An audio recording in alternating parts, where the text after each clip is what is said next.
Hello, everyone. Welcome back to the AAS YouTube channel, and this is part of the good stuff. This is the AAS Journal Author Series, and I am super happy to have Bill Reach with us today. Hey, Bill.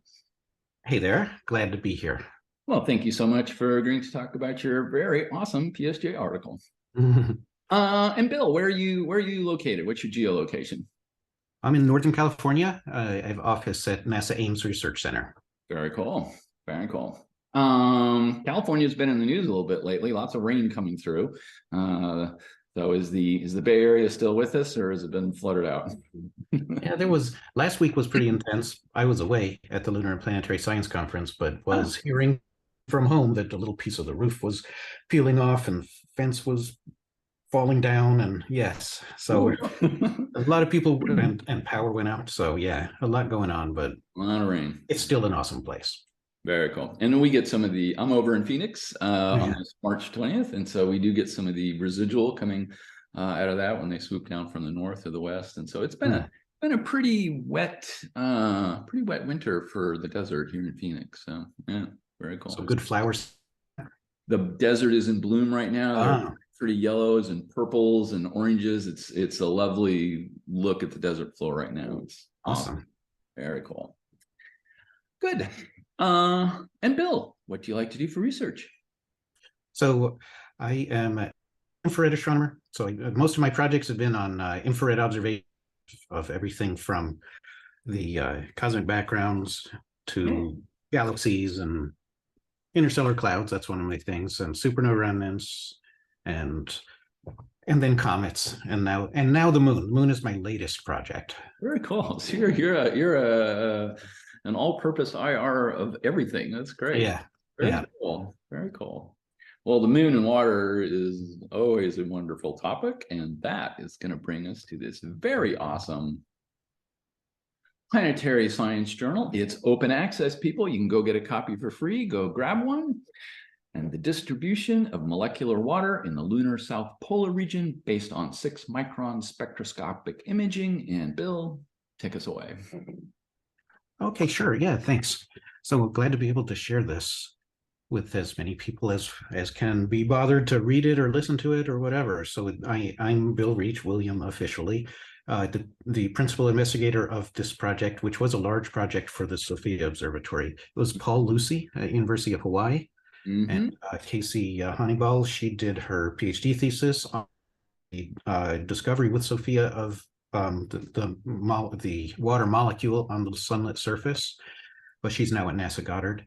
Anicia Arredondo, she was working with us as a postdoc. She's now moved over to Southwest Research Institute in Texas. Cool. And then Eric Malaret out in Virginia has been working on the registration of the images and getting them into Lunar Quick Map, for those who know what that is. Good shout out. Okay.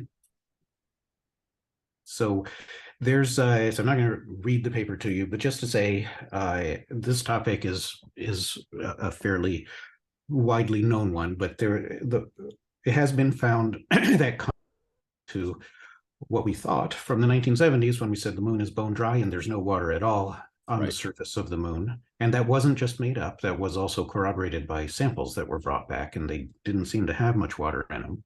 Right. Now we know from remote sensing, so hooray for telescopes. We know from remote sensing that there are signatures of hydration on the surface that includes neutrons. So I can talk hardcore science because you guys are please do. Right. So there's evidence from neutron experiments that there's hydrogen, so they can dial in amount of absorption of the neutrons by each element. Yep.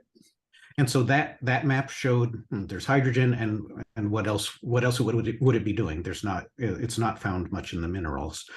Then there was from 3-micron spectroscopy, discovered serendipitously by a mineralogy mapper on the first Indian lunar mission, the Chandrayaan-1 mission. They found a 3-micron spectral feature that's an absorption. So it's actually not absorption, it's reduced reflectance, to be accurate. At 3 microns. So they found that feature. Now that feature it was on the edge of their passband because the instrument wasn't designed for that, but they found that all their spectra on the long wavelength side dipped down, and there was no mineralogical explanation, and the instrument was good. Stars, whatever their calibration things, they looked good. So they inferred that that was the well-known 3-micron absorption feature that we see in protostars and all kinds of stuff. Mm-hmm. But it could be it's just due to the OH bond.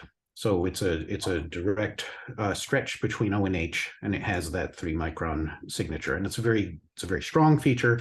But lots of things have O and H in them, and then they just have to have that stretch mode that's sort of similar to OH itself, or to the two OHs that are on either side of a water molecule. Gotcha. Mm-hmm. That's the 3-micron. All that evidence and and at the poles, there's evidence for actual ice from LIDAR and other things, which I'm not going to talk about. I'm not going to talk about the very, very poles where there's permanent shadows, but there's also theoretical expectation that just because it's completely dark, that you can retain ice. All right, and now we've even found ice on Mercury, which is the craziest place, I think. The wildest one. But it's there. So that's the background. That's the story. We know that there are these signals of hydration, and then in 2021, Casey Hannibal's PhD thesis and first Nature Astronomy paper said that we see with SOFIA, and I can tell you more about SOFIA at the end, but we're going to stick to the science right now. Okay.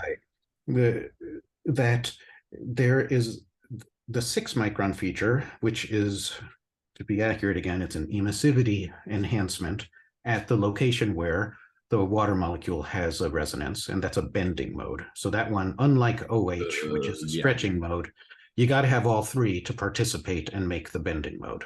Right. Okay. And the famous 120 degree angle of the water molecule. So yeah, it's the HOH bending mode. I can look at it in my own paper there. Mm-hmm. So that was found. So hooray! It's not just OH or OH in something else. It's actually water molecules. That was the discovery there, and that got a lot of attention, deservedly so. Indeed. And what we're trying to do here is, now we've made a lot of advances and we've taken a lot more data. And we're going to show maps, though that one showed some spectra, and this time we're going to show maps. Oh, lovely. Okay. All right. So in terms of the observations, I'm going to, it was done with SOFIA, Airborne Observatory 2.5-meter telescope. Yep. The main thing you need to know about SOFIA, I mean, for my fellow astronomers, it's a long slit mid-infrared spectrograph. Thank you. But the reason we do it with SOFIA and not with Keck or something else is that 6 microns, if you've ever done anything ground-based, that is an impossible place to observe. Right. So with SOFIA, we get above 99.9% of the Earth's water vapor. Yes. And that's enough that we can just do regular spectra and see right across that band. There's some features, like there's an ozone feature that has a higher scale height than the tropospheric water. Mm-hmm. There's some things that you can never get rid of, and CO2 you can't do with SOFIA. You have to go to a balloon or space. But for this feature, you can. That remaining 0.1%, or it's actually less than 0.1, but that remaining little bit of atmosphere, mm-hmm. It's annoying but dealable. Okay. So that is what we had to do. There's a little explanation there about how we do the production, but really there's a whole paper about it that's in PASP, so by Arredondo et al. So the details about that, we have that paper from our big project. Nice. Okay, let's go up to figure 1, which I think is, and here we go, spectrum. Yay! All right, that's what I want. So I try to make this figure as clear as possible, because I do want my readers to understand exactly what our data are showing. So in the blue dots that make a diagonal pattern across the top, yes, and those blue dots are that's the brightness of a given single pixel that we see on the surface as a function of wavelength. Yep. Our wavelength coverage is it's broader than this, but I'm just zooming in on this part. To first order, that is a black body with the surface with the temperature of black body being the surface temperature. Okay. And then times an emissivity. I'm with you. So any deviations from black body are interesting. And here you can, so I fit a polynomial. It's actually literally just a second order polynomial Okay. to the data. And then you should be able to see between 6.0 and 6.2 microns that there's a positive excess. Yes, there is. And, yeah. So now if you take the ratio of those, then you get the bottom set of points. So that now is normalized in emissivity units as opposed to surface brightness units. Okay. It's relative emissivity. The emissivity can't get bigger than 1, but it's a relative emissivity. So it shows that there's an enhancement of emissivity in this case of about 2% at 6.1 microns. Cool. And in Casey Honeyball's prior paper, there's explanation about how that maps to a water feature that's seen in some minerals, mid-ocean ridge basalts. Okay. And also it's just present in water itself, even in liquid water and even in ice, but it has a different shape depending on whether it's liquid, solid, gas. Gas has a bunch of narrow lines. Right. and whether it's in a solid or not. But the general prevalence of a feature here, which is, by the way, well resolved to forecast, I should have said that, spectrally. Oh, yeah. We are resolving this feature. So we know that it's not just a delta function feature in here. Very good. Very good. All right, so there you go. And you can get a feel for the quality or not of the data. It's a fairly subtle feature. It did require careful calibration, and that's probably more than I want to say about that. But it's there. So between the dotted lines, if you sum those, that's the integrated band strength. Oh, okay. Okay. And that is what I'm going to make a map of. Gotcha. Okay, good. Right. There's nothing earth-shattering, just want to be very careful about saying what I'm showing here. Absolutely. Okay. Let's move on. Let's jump up to the next figure.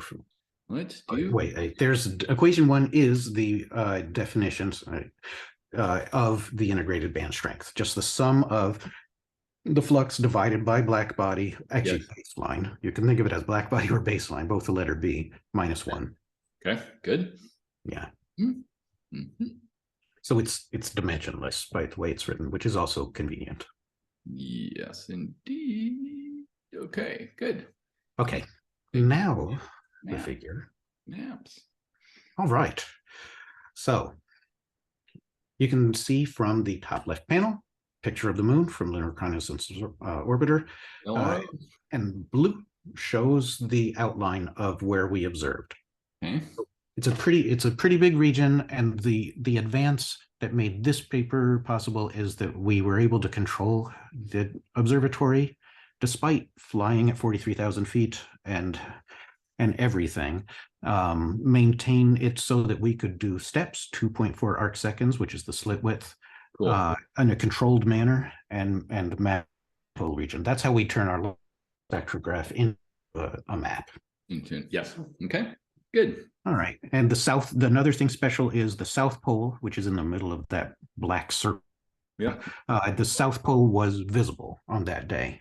Nice. And if you're a moon person or you like amateur astronomy a lot, there's libration, and sometimes the North Pole, sometimes the South Pole, sometimes neither are visible. But on that day, February 17th of last year, of 2022, the South Pole was out, which is nice. Cool. For this project. Good. Okay, so the top right shows the map, and that. Well, no, wait. Let's go to the bottom 2 panels. Bottom left. Okay. Bottom left. That is the 6th continuum. So that's in BNU in the equation, or the baseline fit. If you remember Figure 1, that's the baseline. So there you can, that's just a forecast Sophia image of the lunar surface. You can obviously recognize craters and mountains, and the edge of the moon's a little ragged, just the way I masked it out. But that is the limb at the bottom. And so the South Pole is in there. Hard to put your mouse on it, I know, but no, it's actually in the white area. Okay. Yeah, it's up there. Okay. So that's the continuum image. And so the great thing about that is that all the spectra were taken the same way. So we can exactly tell where the water emission is compared to surface features. Good. Okay. And extra credit note is we also used the guide camera to find out exactly where we were pointing, because we know the translation between that and the science camera, the forecast instrument, quite well. Cool. But that, for the purpose here, you can already see the features in the forecast data themselves. All right, now the bottom right one. Okay. That's the integrated band strength of the water feature. Okay. And this was the one that really was the jaw dropper for me and for our team, is that instead of just being, it could have been just a sheet of white, it could have had a gradient. That's all people have been talking about really, is overall structure. But here we saw actual actual distinct features that aren't equal to the one on the left. Correct. Very good. They're associated but not equal to. Mm-hmm. So let's see. Right. All right. Put your mouse in that one there. Now go up just a tiny bit, and there's a white diagonal ridge thing. Yep. So that thing. That was the first thing I saw. Wet ridge is what I called it. But now I realized that it's the inner north rim of Curtius crater. But we didn't really know what was going on. We saw that. We saw another thing up at the top. Of course, we suspected problems in our data and problems in our reference and blah, blah, blah. But then if you start to look down another level of brightness, so to the slightly white, go move the mouse over to the left a little more. Yeah. All right. So right there, you're at the top of a circular feature. It makes a big circle. And that is Mauritius crater. Yep. Now, if you look at it in the forecast image, say on the left, you can see it. And I'm going to come back to that in a zoom in a later figure. But it's just to say that at that level, those features are real and associated with topographic features. Yes. Mm-hmm. Right. The color image in the top right combines the bottom two images in a way that I found intuitive and useful. The blue is water. So where it's more blue, it's like that's where it's frosted with, not literally with frost, but with water emission. Yes. And the yellows are depletion or depletion? When it's a deep yellow, that means depletion. No water. Okay, good. And actually, there's some places where it goes down to zero, and there's other places where it's just lower. But yes, that's right. Yeah. Okay. I'm just trying to orientate the color map. Okay, I'm good. Oh yeah. Okay. All right. Yeah, look at that. That's wild. Okay. This blew our minds, to be honest, because we were not sure what to see. And I should have said the little rectangles. That's just a place where there's a defect on the detector, and we had to mask it out. But as hardcore scientists, we're used to that. Yeah. Just look through that, please. Yes. Very cool. Wow. All right, so this is the main thing. Now I'm going to do a little bit of interpreting. I'm going to show the data zoomed in. Then hopefully it makes even more sense. So if you could proceed. Yeah, one question from Sophia. What then is the spatial resolution that you get on the surface? It's about 5 kilometers 5 km on the surface. Good. And it depends, as you go towards the pole, it's foreshortened. Yeah. You get a projection effect. Understood. You get a projection effect, a cosines. Yeah. Yeah. All good. Okay. Cool. And keep going. All right. Now, all right. Let's try this one. This is a little more, also a little hardcore, but good. This one really shows a lot. This is the one that convinced our team that we were doing something right. The top. Okay. In the blue and white. So that is part of the 2D spectrum, just a single pointing. So it's only like, I don't know, 12 seconds worth of data. The horizontal blue band across there is at 6.1 microns. That's the lunar water feature. Yes. So you can get an idea of its quality. It's very good.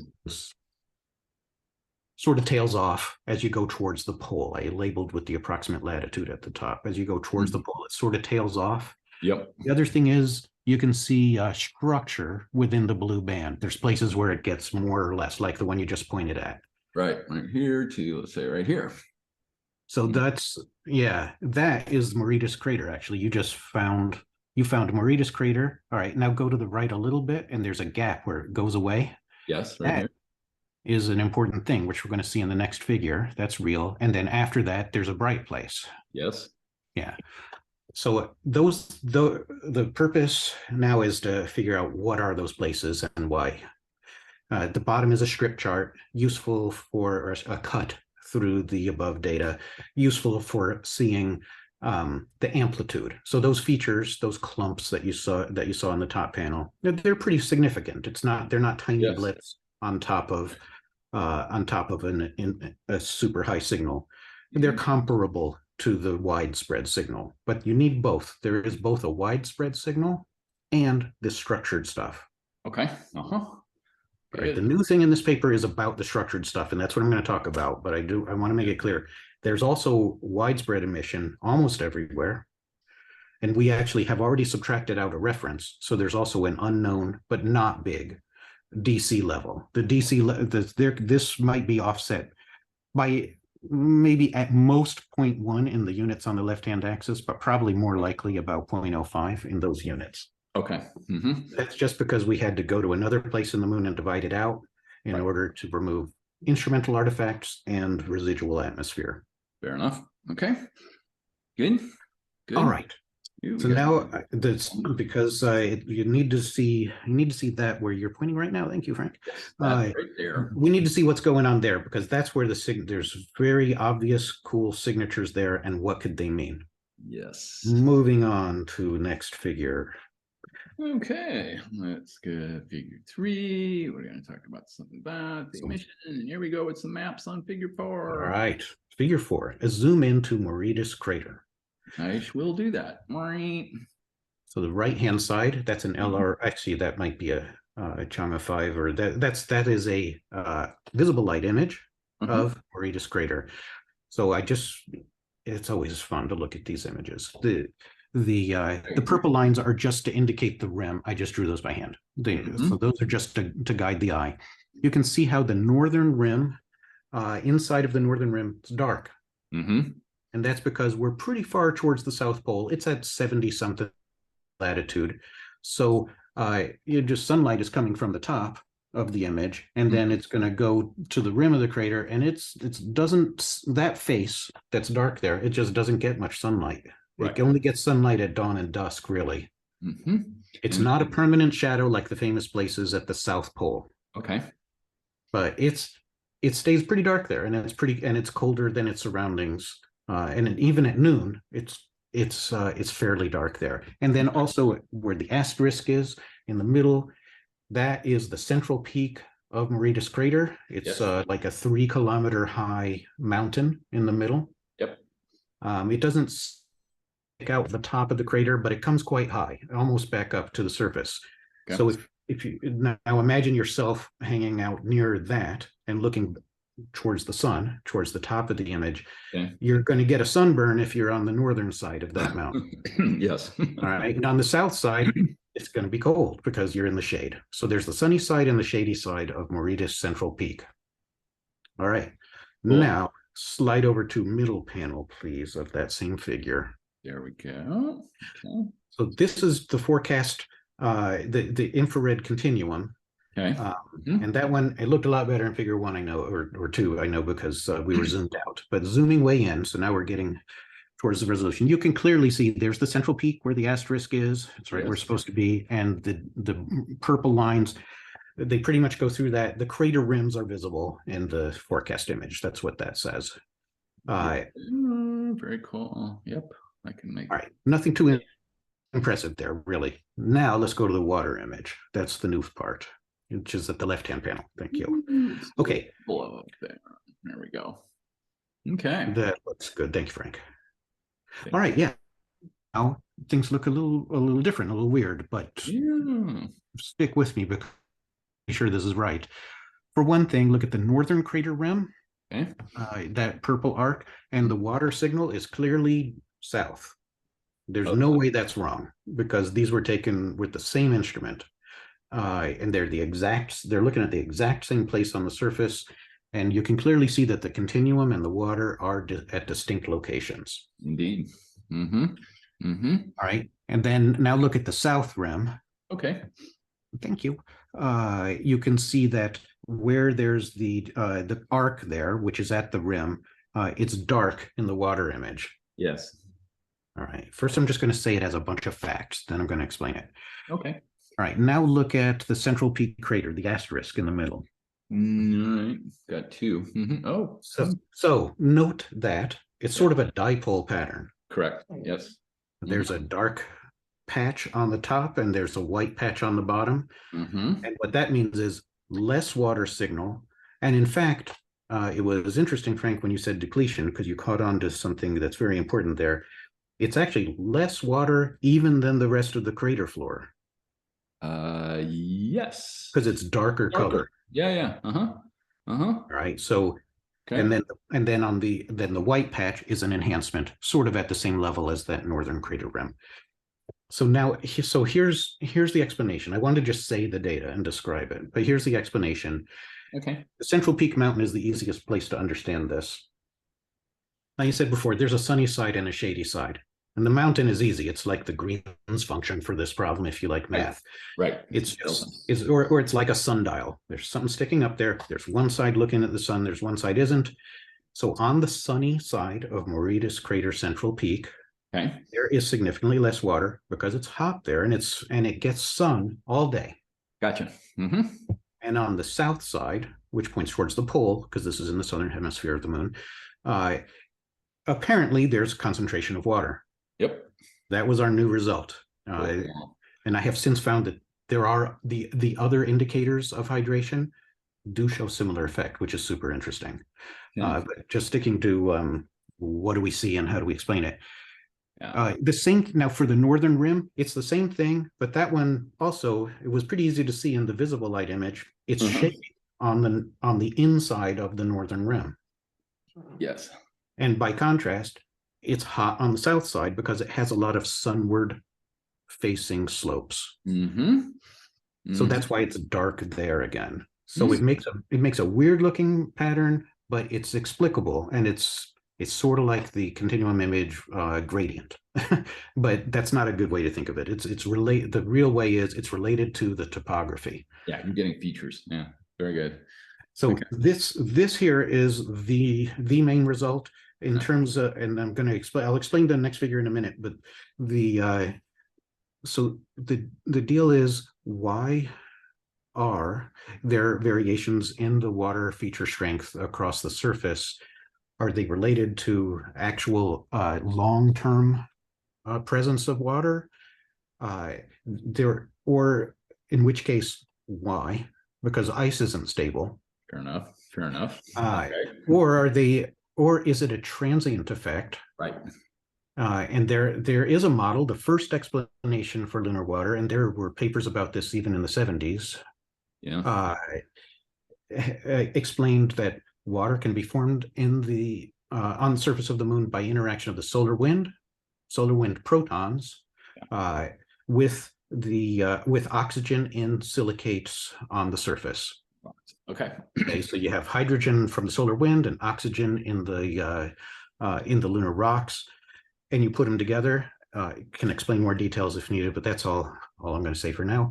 Put them together, you make water, but then it's not stable. It will sublimate very soon. So the prediction is that there's solar wind protons coming in and water molecules basically popping out.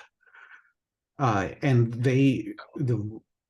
then they hop an individual molecule, because there's no atmosphere to speak of. They hop from one place on the surface and then land, and then they're going to hop again. And the distance and height by which they hop and the speed with which they leave the surface depends on how tightly they're bound to the surface and how hot the surface is. Sure, that's the launcher. So if it's a really, really, really hot surface, you're just going to hit and then pop off and maybe even reach escape velocity or be dissociated during your hops. But let's say that this hopping water model works, or is operable. Then let's say you land in a significantly colder place. You're going to stick around there longer. Right. So that the time that a molecule spends on the surface, the residence time, as we call it, that defines how quickly they leave. So if you do 1 over that, then that should be related to the amount of water. Or no, let's just say that's the sublimation rate. No, it's just the residence time itself. That should tell you where there would be more water. Yes. It's long. There should be more. So under that theory, in that model, Okay. the a residence time map, which will be similar to a temperature, will be correlated with the amount.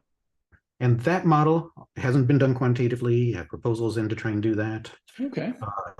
But that model, qualitatively, it completely explains what's being seen. And it's exactly right. Everything I said about the sunny side, and there it is. You can see the dipole pattern at Mauritius Central Peak. Yeah. There it is. That is very strong evidence that such a model could be working.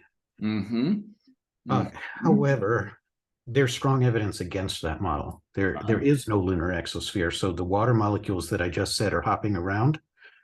There is no water in the exosphere per this one observation, but still it was a very good one that put a limit that was orders of magnitude lower than we could have. Now, it could be that model, that observation reflected one dot near the equator and has nothing to do with here. Okay. But we don't know. So, but let's just say there's strong evidence against that model. However, it does explain the data very well. Then there is another model, and this is in keeping with what prior findings of this same group I'm working with here, that the water is in lunar glasses. Ooh. So in that case, it can survive on the sunlit surface. Yeah. So that was Casey's and Paul's first main result is should be in minerals so that it can survive on the sunlit surface. Got it. Okay. So, but that doesn't explain these observations. We have not figured it out, so we actually don't know. We have a mystery. Yes, it's a mystery. Mysteries are good. Yeah. Now, how about if I don't know how we're doing for time, but how about if I briefly explain this last figure? You got plenty of time. Okay. Oh, yeah? Okay. Distribution. So now, these maps, excuse the weird color table of the one on the left, but it's a pseudo color now. Yeah. So figure on the right, again, is a Lunar Reconnaissance Observatory. LRO. Yay, LRO of the South Pole. So at the center of the cross there. There we go. South Pole. And I just drew little arcs. In this case, I took features that I see in the water map, which is in the left-hand panel, and I copied them over to the right, as opposed to what I did in the figure. I see. Got it. I'm with you. So I literally just essentially took a crayon and marked where there are water features, and then copied it over. Yes. So now we have this again. This is also something new, different, and we have not yet explained. But we can pick any one of these. Okay. Pick one for me, and I'll see if I can't explain it. How about this one right here? This where I'm moving my cursor. So we got I see it right here, and then it's right here as well. It's not strongly I guess it is associated with a crater right there. Okay. I got to say, I'm having trouble with that one too. But you were trying to do the right thing, which is how could that be explained by local topography? Correct. So the oval ones, I'm not quite sure. The one that's a little down and to the right of it, there's a gigantic mountain. No, to the other way. No. Go up. Oh, here. I'm going to you point and I'm going to explain. So that one you're pointing at now, that's an inner northern rim of that crater. So, and you can see it's dark in the LRO image, and everything looks explicable as per what I said before. Right. So how about Schoenberger? Schoenberger's another case where there's the two arcs which show where there's water. There's the inner northern rim. So that's where there's a steep cliff face that just doesn't see the sun except briefly at dawn and dusk. And then there's an arc down below it. Right. So remember that at the southern inner rim, it should actually be a negative water feature. And then outside of it, so after you've gone past the crater, correct, the craters actually do have an enhancement. The rims stick up from the surface. Mhm. That bottom arc is actually essentially a shadow. It's not a shadow, it's a shaded area. Okay, it's not Oh, pitch from the black. rim, from the From the rim. southern rim itself, from the Got it. elevation of the Got it. lip of the southern rim. Yeah, yeah. Okay, got it. Got Yeah. it. That I makes guess sense. if you think of meteor crater, For example. yeah, it does it. Yeah, it's not like you walk up and it's flat and then you just peer down. And the lunar craters definitely have those lips. Anyway, that's how I explain that. Those little oval features, I'm having trouble with, like the first one. So good choice. I don't know, except that some of them are right behind mountains. There's one, see where the number 0 degrees is listed Yes. for longitude. Right That here. one, I Mm-hmm. think that's right behind that mountain there. That Okay. that has an illuminated face, but we'll see. So we're working on these data, and next paper from our team, or the next one we're working on, is going to address this in much more detail, because the South Pole is, we're sending a lot of spacecraft there.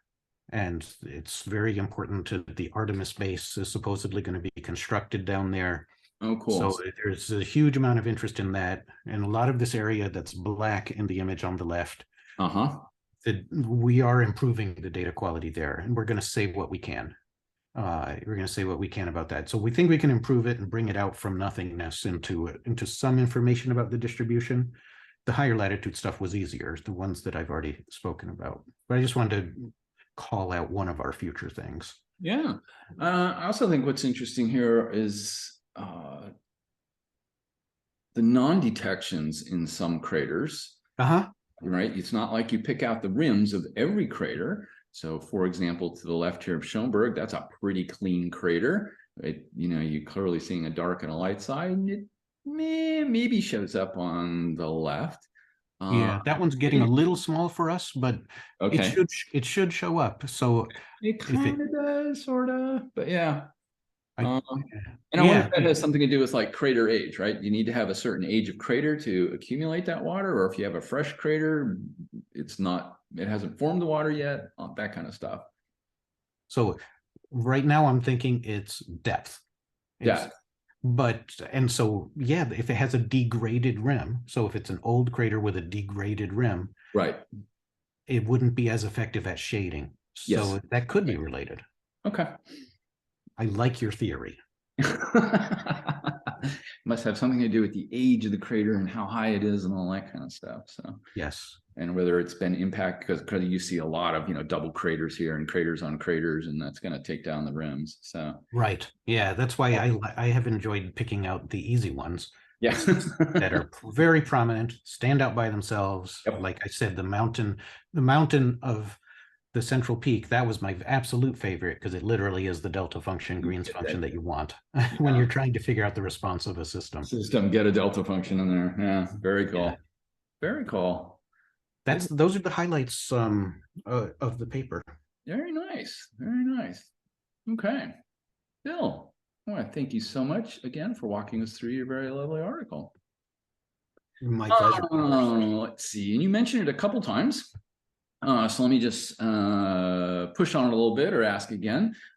So where do you think we go in the future? Let's say over the next 2 to 5 years. Are there additional SOFIA flights scheduled or promised? Is there additional theoretical work that could be done? Just sort of where do you think we go over the next 2 to 5 years on this topic of maps of water on the moon? Yeah, thanks for asking. The answer is that there's actually a lot. SOFIA, the observatory itself, was canceled by NASA, sigh. So we're not going to make any more flights.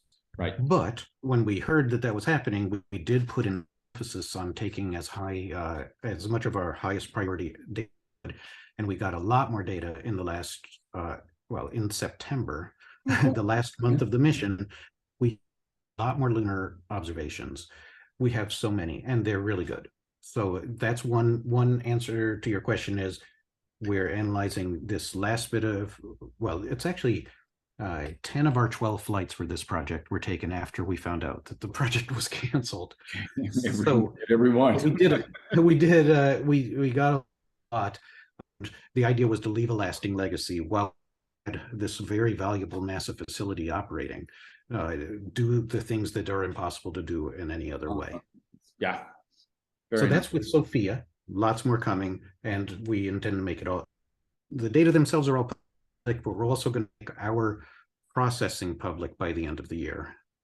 Oh, good. Okay. The pipeline. Yeah. So that's us, and then there's also a lot of spacecraft going to the. They'll be taking data from the ground and bringing back samples. So there's such a huge amount going on. NASA is sending a Viper rover. It's called Viper, it's volatile. So you know that it's going to address water. It's going to land not too far from the South Pole and be taking samples. Well, but not bringing them back. That's a rover. And then in the future mission, they are going to bring back samples. And then there's also a lunar orbiting mission that's going up next year. Wow. I'm flying. That's called Lunar Trailblazer. Oh, so okay. yeah, it was supposed to launch a little later, but it got in a very rare case, it got advanced in time to go early. That is rare. So, and that will be observing, it's in the 3 micron region, but this time it's designed just, and currently active Indian mission right now, Chandrayaan-2. They've adjusted their design so they go to a little longer wavelength, and they can see not only that there's the start of a dip at 3 microns, but also to see it come back up to continuum. You have to get the whole, as a spectroscopist, you don't just seeing a dip. You want to see the feature come the rise on the backside, right? Right. Yeah. Cool. So there's going to be a ton more data in the next few years, and it can be, so this topic, it also needs theoretical work. So it needs all of the above, but it's all forthcoming. Very nice. Well, this is cool. I really look forward to seeing this topic develop over the next couple of years as we interrogate our moon even more. So it'll be very, very nice. Yeah. Bill, thank you so much once again. Appreciate it. My pleasure. And I'll just put in one little political point, which is that there's a reason that this field is urgent, and this topic is urgent, which is that the natural signal of volatiles on the moon will eventually get overwhelmed, or may eventually get overwhelmed by anthropogenic pollution when we do send a lot of spacecraft, and their exhaust when they land and the pollution moves on. So we're trying to get, there's urgency in the field. That's all I wanted to say. Very good. Very good. Very cool. That'll do. And I hope this made your astronomy day just a little bit better, and we will see you on the next one. Bye-bye. That was fun. Thank you.